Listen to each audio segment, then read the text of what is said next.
Vous êtes le corps du Christ et vous êtes ses membres, chacun pour sa part.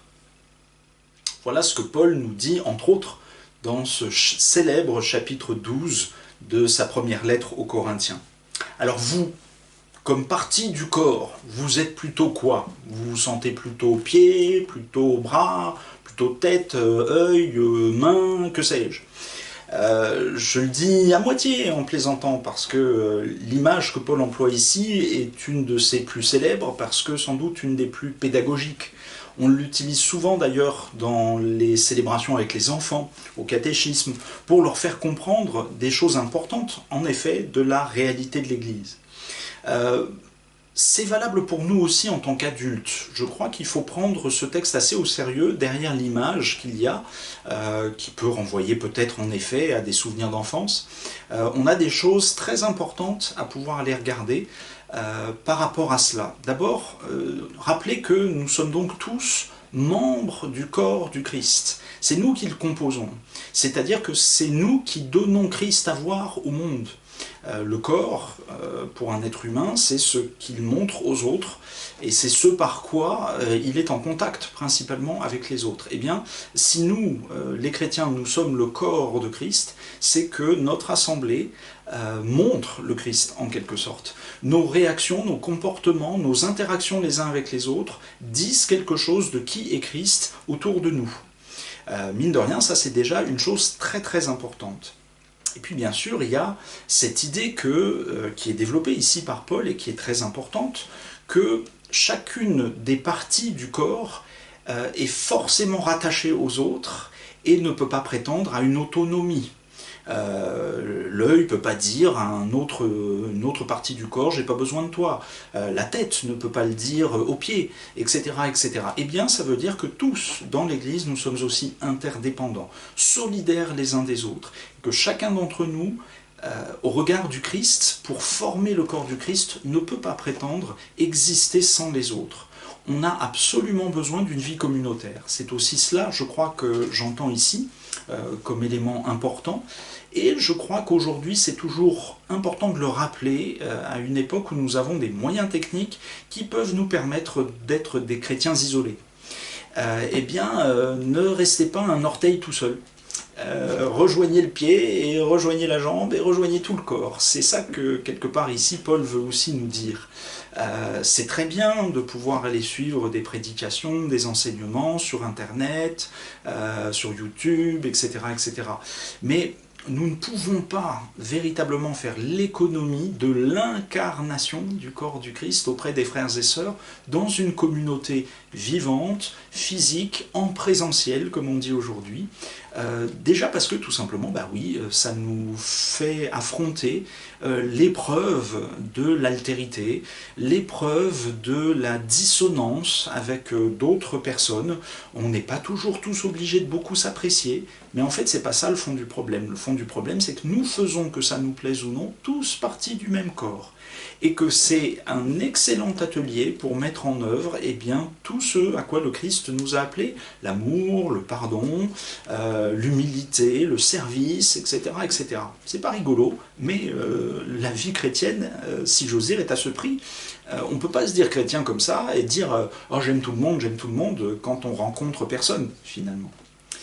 L'autre élément auquel on est souvent assez sensible par rapport à cette figure du corps, c'est que, en effet, aucune des parties du corps ne peut prétendre être supérieure aux autres, particulièrement pas la tête.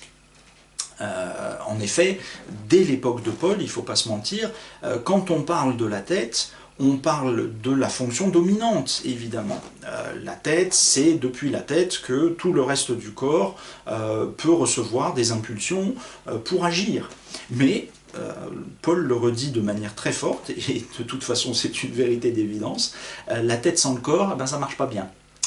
Et donc, en réalité, nous avons là un principe, j'oserais pas dire d'égalité, mais en tout cas d'une telle interdépendance que personne ne peut prétendre prendre le pas sur les autres dans l'Église. Je dis bien donc que ça n'est pas une question d'égalité. Nous sommes tous différents, mais nous sommes tous complémentaires, comme tous nos organes sont complémentaires. Il y a des différences fondamentales qu'il faut voir, accepter, dont il faut prendre acte, mais ces différences n'ont pas à être déclinées sur le mode de la supériorité des uns par rapport aux autres. Dans notre passage, vous l'avez peut-être noté d'ailleurs, Paul relève qu'à nouveau, qu'on soit juif, qu'on soit grec, quelle que soit notre origine ethnique et culturelle, eh bien, on fait tous partie du même corps. Donc il n'y a plus ces a priori qu'on pouvait connaître dès l'époque de Paul, et dans le milieu juif en particulier, de dire, comme nous sommes membres du peuple élu, comme Paul pouvait le dire lui-même, eh bien nous nous considérons comme plus proches de Dieu que les autres qui n'ont pas droit de citer devant le Seigneur. Non, maintenant, tout le monde, nous sommes tous citoyens à parts égales de ce même Seigneur, du même corps qu'il nous appelle à former tous ensemble à son service. Ça, c'est un point aussi qui me semble très important à rappeler, c'est que il ne s'agit pas d'une égalité au sens d'un égalitarisme, même au sens d'une démocratie. L'Église n'est pas une démocratie. Jésus-Christ n'est pas venu annoncer un système politique démocratique. Lui, il parle d'un royaume, le royaume de Dieu. Alors ça peut nous hérisser spontanément, mais il faut bien comprendre que quand Jésus parle du royaume, il n'en parle pas comme nous, les êtres humains, nous parlons d'un royaume. Vous savez qu'il va y avoir un sacre royal dans pas longtemps, le roi d'Angleterre qui va arriver sur le trône. Eh bien, on peut, à peu de choses près, penser facilement que le royaume de Dieu a juste rien à voir avec un royaume humain, et on en aura un beau contre-modèle, à mon avis, avec ce qui se passera là, même s'il y a certainement des tas de choses très généreuses qui se dérouleront. Tout simplement parce que, et heureusement pour lui, pauvre homme, le prince Charles qui va devenir le futur roi, pour être roi, on ne va pas le crucifier quand même. Hein. Et puis on ne va pas lui demander qu'il meure et qu'il ressuscite. C'est déjà fait avec notre Seigneur. Jésus est mort et ressuscité, et c'est pour cela qu'il est le Seigneur, le seul, le vrai. Et cette reconnaissance-là de sa souveraineté, de sa royauté, de sa divinité, de sa seigneurie, eh bien, elle est un des dons dont on nous parle ici. Peut-être même le principal don que le Saint-Esprit nous permet de faire. C'est ce que Paul nous dit au tout début de son passage. Il nous explique que personne, si ce n'est mu par le Saint-Esprit, ne peut dire Jésus-Christ est le Seigneur. Aujourd'hui, on a de quoi se dire, c'est bizarre comme histoire ça, oui, ça se dit facilement, Jésus-Christ est le Seigneur. C'est un prérequis pour devenir membre d'une église locale de l'église protestante unie de France. Il faut dire, je déclare que Jésus-Christ est le Seigneur. C'est marqué sur nos bulletins d'adhésion et nos associations cultuelles. Oui, mais je crois qu'il est utile de reprendre à nouveau frais ce que ça veut dire, cette histoire-là. C'est pas rien de dire que Jésus-Christ est le Seigneur. On pourrait même dire mon Seigneur. Mais dire le Seigneur, c'est vraiment dire qu'il n'y en a qu'un. Nous ne reconnaissons la souveraineté et la seigneurie que d'une seule personne, Dieu manifesté en Jésus-Christ, le Fils, qui vient nous montrer le chemin vers le Père, qui intercède pour nous auprès du Père, grâce à l'action du Saint-Esprit en nous. Eh bien, tout ça, ça veut bien dire qu'on n'est pas d'abord dans une logique démocratique et égalitariste. On doit pouvoir paisiblement, entre nous dans la communauté, reconnaître nos différences, nos capacités respectives, nos fragilités aussi aux uns et aux autres, les accueillir avec bienveillance, parce que ça n'est pas à nous de juger de tout cela, c'est le Seigneur qui le fait. Et il le fait à l'aune des dons qu'il nous a faits, justement. Pour en venir à cette histoire de dons, il faut bien se rappeler quand même que ce que Paul évoque ici, ce dont il parle, ce sont des dons spirituels. Il parle du parler en langue, la prophétie, des paroles de connaissance, de l'enseignement, etc., etc. Bon, on peut se dire, nous, ça ne nous concerne absolument pas. Dans l'Église protestante unie, on n'a pas tout ça, ça c'est bon pour les évangéliques, les pentecôtistes, les charismatiques, etc. Bon, moi je pense qu'il y aurait déjà peut-être quand même à essayer de réentendre ça, reprendre toutes ces questions-là à nouveau frais, parce que les dons du Saint-Esprit ne sont pas la propriété de nos frères évangéliques. Il n'y a pas de raison que le Seigneur donne certaines catégories de dons à certaines églises et pas à d'autres, etc. Simplement, je pense que nous pouvons légitimement aussi ouvrir davantage cette logique des dons. Parce que, en effet, peut-être que tout le monde dans une église n'a pas le don d'enseignement. C'est peut-être pas donné à tout le monde de pouvoir faire des guérisons. Tout ça, ce sont des dons. Toujours, d'abord et avant tout. C'est-à-dire que nous n'en sommes pas les propriétaires. Nous les recevons pour pouvoir nous mettre au service de l'église. Et par extension, il n'y a pas seulement des dons comme cela, spirituels dans le sens peut-être parfois spectaculaire, ou dans le sens d'une fonction de direction de l'église. Le service le plus concret, passer le balai dans le temple, c'est le résultat de l'expression d'un don du Seigneur. Et il ne faut pas l'oublier quand on parle de l'Église. C'est pas du tout une manière de brosser les gens dans le sens du poil, tellement qu'on est content qu'il y ait quelqu'un qui accepte de passer le balai, on va lui dire des choses gentilles pour lui faire passer la pilule du fait que c'est quand même un petit peu une tâche dégradante. Non, ça n'a rien à voir avec ça.